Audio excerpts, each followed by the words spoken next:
My mother-in-law replaced my daughter's insulin with water because she doesn't believe in diabetes. I knew my mother-in-law had strong opinions about medicine. She's into essential oils, cleanses, and thinks vaccines are government tracking devices. But I never thought she'd risk my daughter's life. My 12-year-old Emma was diagnosed with type 1 diabetes last year. It's been a learning curve: Miro, insulin injections, carb counting, constant monitoring. But she's brave and we've adjusted as a family. Last weekend, my husband had a work emergency, so his mother offered to watch Emma while I took our son to his soccer tournament. I left detailed instructions, pre-filled insulin pens, and emergency contacts. I even made a video call at lunch to check in. Everything seemed fine when I got home that evening. Emma was on the couch, pale and lethargic. Her blood sugar reading was 487 N, dangerously high. I grabbed her insulin pen and gave her a dose, but something felt wrong. The injection was too easy, like there was no resistance. I checked another pen, same thing. I opened one and tested a drop on my finger, €4, completely odorless. It wasn't insulin, it was water.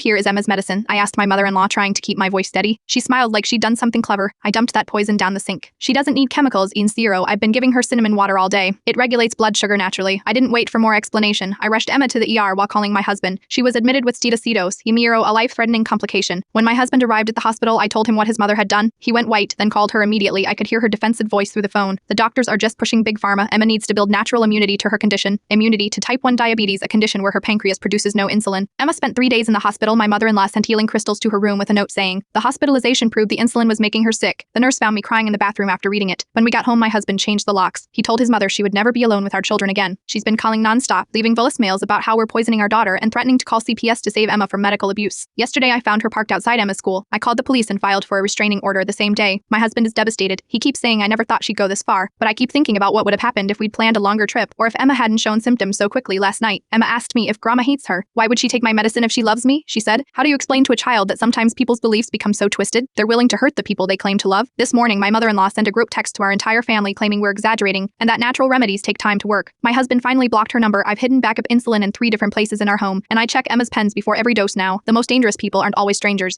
Sometimes they're the